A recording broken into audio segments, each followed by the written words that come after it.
এই যে আর কেউ ঘুমিয়ে না, যখন ঘুম পাবে আমাকে বলবেন, আমি আমার হাত ধরে আপনাদের নৃত্য করিয়ে নেব, কেমন? হরি বল, জয় রাধে। তাহলে চাঁদ হচ্ছে 16 কলা আমরা বলি, কিন্তু বর্তমানে চাঁদ 15 কলা আছে, আর 1 কলা মহাদেবের জটার মধ্যে। কিন্তু আমার গৌর হচ্ছে 16 কলায় পরিপূর্ণ চাঁদ, 16 কলা, কোনো ক্ষয় নেই। 16 কলাটা তাহলে কি আপনারা হিসাব রাখুন, অষ্টসিদ্ধি।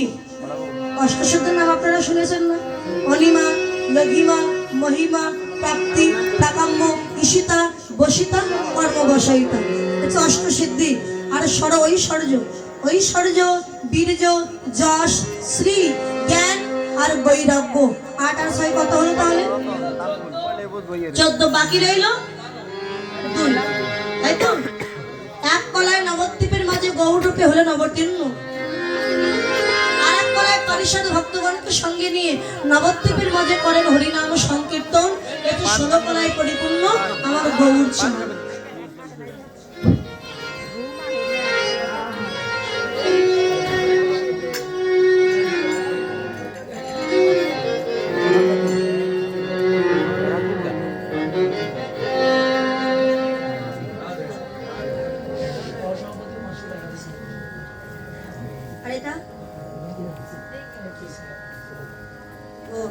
ওটার নাম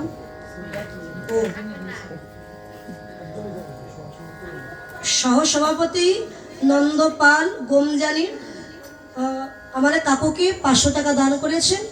আর আবারও তো ও একেবারে লিখে দিলে ভালো হতো, 2 বারে 500 করে না দিই তো। ওনাকে মোট 1000 টাকা দান করেছেন। সকলে আশীর্বাদ করবেন যে মনোবাসনা নিয়ে দান করেছেন, ভগবান যেন তার সকল মনোবাসনা পূর্ণ করেন এবং দান যেন কৃষ্ণ চরণে পৌঁছে যায়।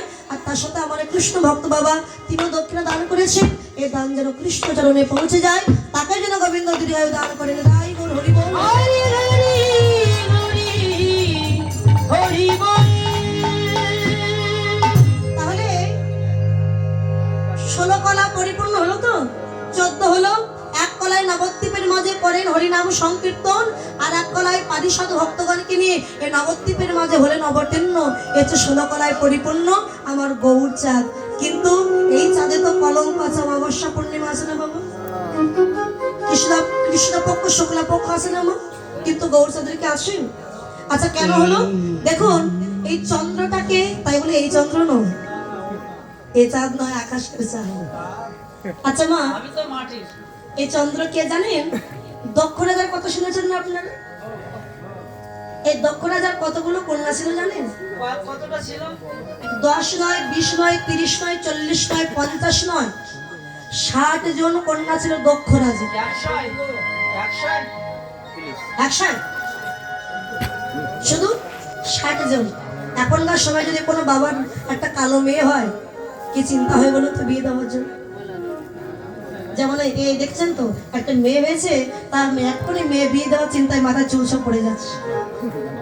তাই মেয়েটা কালো হয়নি, পরিষ্কার হয়েছে, ভালো হয়ে দেখতে হয়েছে।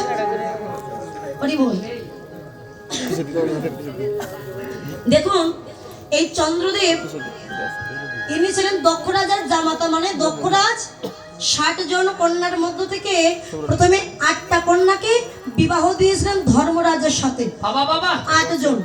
এরপরে 11 জন কন্যাকে বিবাহ দিয়েছিলেন একাদশ রুদ্রের সঙ্গে। তাহলে 8 আর 11 কত হলো? 19। এরপরে 13টা কন্যাকে বিবাহ দিয়েছিলেন কশ্যপ মুনির সঙ্গে। 13 আর 19 কত হলো? 11 আর 8 19 আর 13, তাহলে কত? 32। এরপরে 27টা কন্যাকে বিবাহ দিয়েছিলেন চন্দ্রদেবের সাথে। 27টা, হ্যাঁ। তো 27টা নক্ষত্র আছে না বাবা, চন্দ্রদেবের 11 ঘরণী বা স্ত্রী। তো সেই স্ত্রী 27 আর 32 হলো 59। বাকি রইল 1। সব থেকে ছোট আদরের মেয়ে সেই কন্যাকে বিবাহ দিয়েছিলেন ওই যে বাবা ভোলানাথের সাথে, যার নাম ছিল সতী। এখন চন্দ্রদেব 27টা কন্যা বিবাহ করেছেন, কিন্তু 27টা স্ত্রীর মধ্য থেকে সব থেকে একজন স্ত্রীকে বেশি ভালোবাসতেন, যার নাম ছিল রোহিণী নক্ষত্র, শুনেছেন আপনার রোহিণী নক্ষত্রের কথা? অশ্বিনী, রেবতী, তরোহিণী, অনুরাধা, মগা, শ্রাবণা, উত্তর ফাল্গুনী, আরো অনেকে। এখন যতই তারা মায়ের পেটের আপন বোন হোক, বিয়ের পরে কি হলো মা? বান্ধবী। বিয়ের পরে হলো সতীন। সতীনের জ্বালা যে কি আমার ঠাম্মা ঠিক হাসছে, বুঝতে পেরেছি। ওই যে মাঝখানে এখন 26টা মেয়ে যুক্তি করছে, আমাদের স্বামী একজন কিন্তু আমার দিদিকে বেশি ভালোবাসে, আমাদের ভালোবাসে না, চল তো বাবার কাছে গিয়ে নালিশ করি। 26টা মেয়ে গিয়ে বাবার কাছে নালিশ করেছে।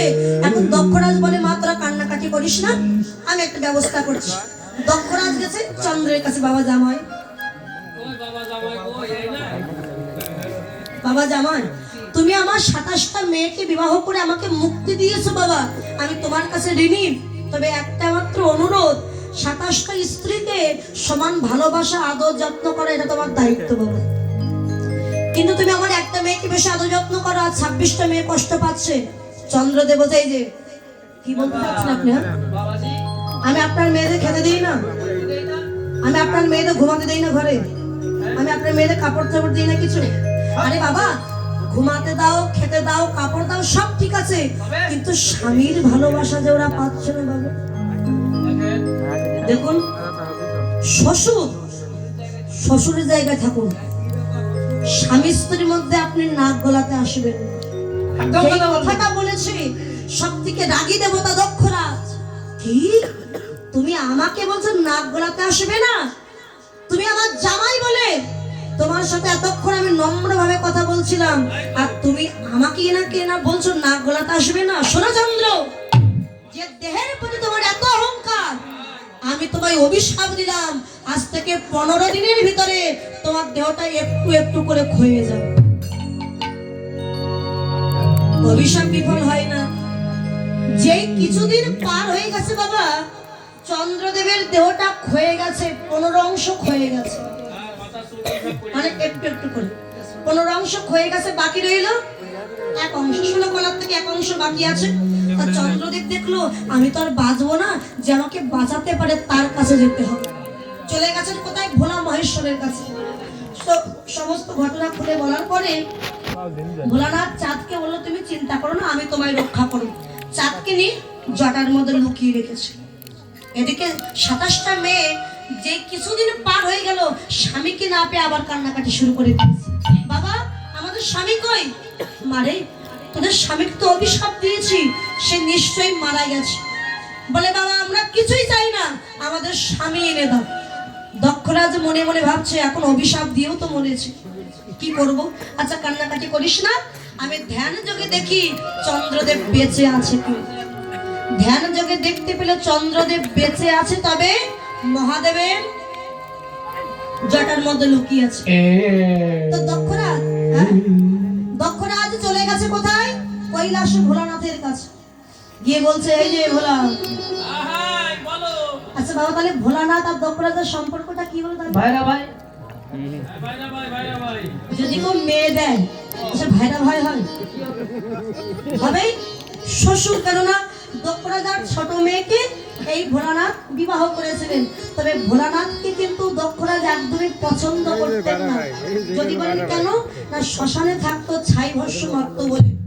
তাই কি বোঝাই যে ভোলা? দেখুন কথা, এই যে চাপ দিয়ে দাও। ভোলানাথ বলে, আপনি এসেছেন, বসুন। আমি বসতে আসিনি, চাপ দিয়ে দাও। দেখুন, আপনি যা চাইবেন আমি তাই দেবো, কিন্তু আমি চাপ দেবো না। শোনো, আমি তোমার শ্বশুর, আমি কিন্তু দ্বিতীয়বার বলবো না তুমি চাপ দিয়ে দাও। বলবে চাপ আমি দেবো না, আমি তোমায় অভিশাপ দেবো। বলে, অভিশাপ দিলে মাথা পেতে নেবো, কিন্তু চাপ দেবো না। যখন অভিশাপ দিতে যাবেন, স্বয়ং ভগবান হরি নেমে এসেছে। এসে বলে, একটা প্রলয় ঘটে যাবে, তুমি চাঁদকে দিয়ে দাও ভোলানাথ। ভোলানাথ বলে, দয়াময়, এ জগতে কোন ভক্ত যদি তোমার চরণে আশ্রয় নেয়, তুমি কি তাকে চরণ ছাড়া করে দাও? বলে, না তো, একদমই না। তোমার চরণে যদি আশ্রয় নেয়, তাকে যদি চরণ ছাড়া না করে দাও, আমার চরণে যে আশ্রয় নিল তাকে তুমি চরণ ছাড়া করতে বলছো কি করে? সত্যি তো, এখন কি করবো? আচ্ছা দাঁড়া দাঁড়া, ভগবান চাঁদকে তুলে নিয়েছে ভোলানাথের মাথা থেকে, নিয়ে মাঝখান থেকে ভেঙেছে, এক খণ্ড ভোলা মহেশ্বরের মাথায় রেখে দিয়েছে, আর এক খণ্ড চাঁদ দক্ষরাজকে দিয়ে বলছে যাও তোমার জামাইকে নিয়ে যাও। তো দক্ষরাজ বলে প্রভু তুমি কি আমার সাথে মজা করছো? এইটুকু চাঁদকে আমি কি করব? ভগবান বলে দক্ষরাজ তোমার অভিশাপে চন্দ্রদেব 15 অংশ ক্ষয়ে গেছে, বাকি রইল 1 অংশ। আজকে আমি আশীর্বাদ দিলাম চন্দ্রদেবকে। কি আশীর্বাদ?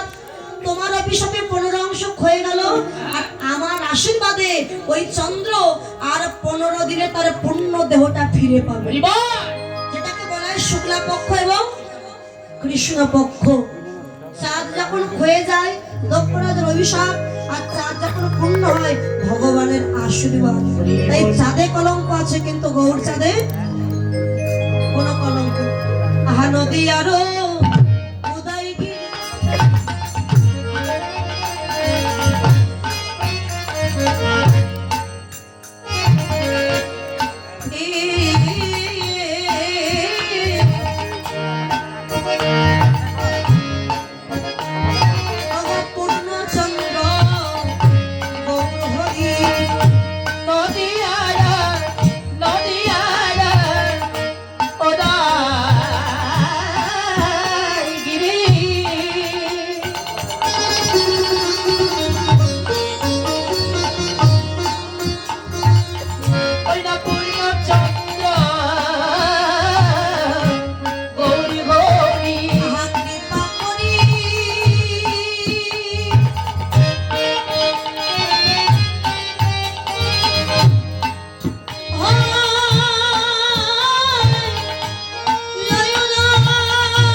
সুবরণ মানে কি তাহলে?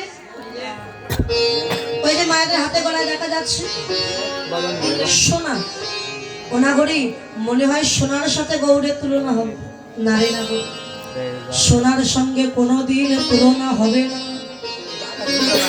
কেননা সোনায় যে খাদ আছে, খাদ না হলে অলংকার হয় না, কিন্তু আমার গৌর সোনায় যে কোনো খাদ নাই, আমার গৌর হলেন কাঁচা সোনা। কাঁচা সোনা বাহ্যিক জগতের সোনা,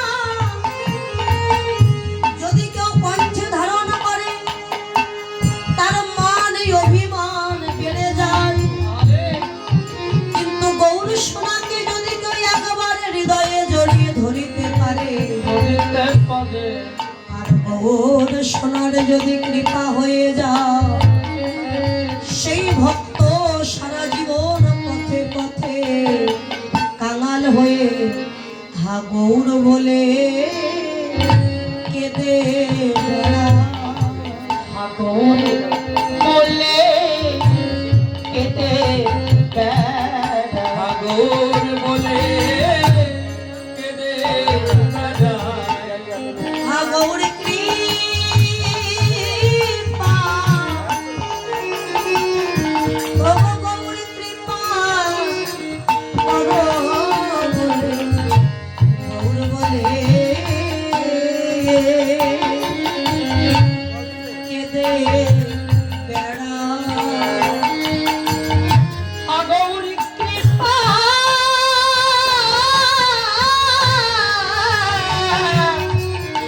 গৌর কৃপা করো বলে পথে পথে কেঁদে বেড়ায়। বলে আমি কোথায় গেলে পাবো গৌর ভক্তের সঙ্গ?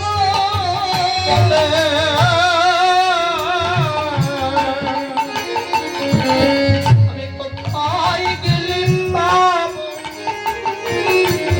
তোর ভক্তির সঙ্গ? সে যে নয়ন জলে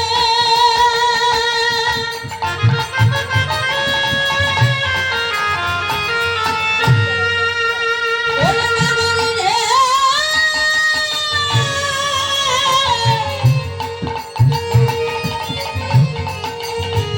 ওরে নয়ন জলে কেঁদে বলে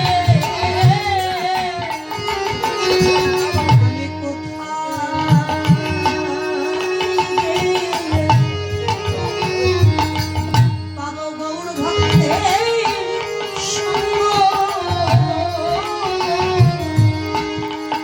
সেদিন নয়ন জলে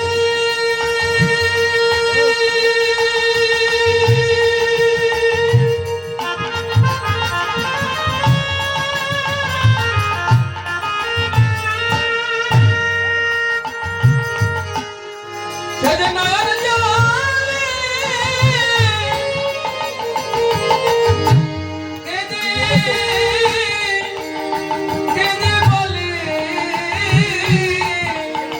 বলে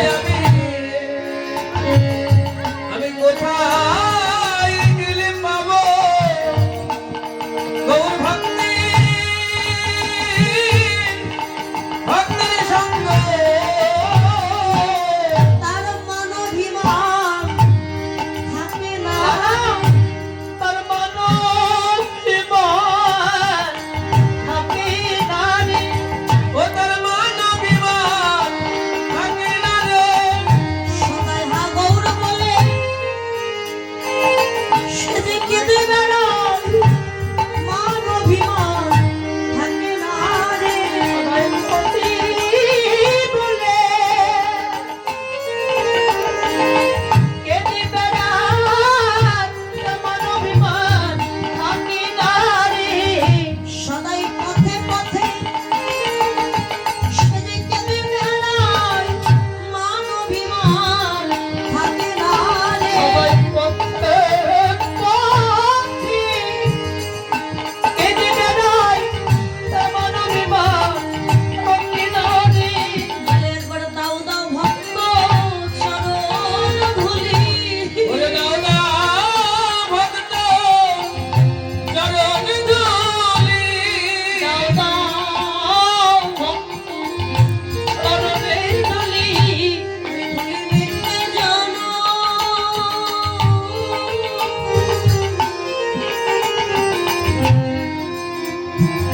আমি ধন্য করি, দাও দাও ভক্ত চরণ ধুলি। বলে মেঘে তনু।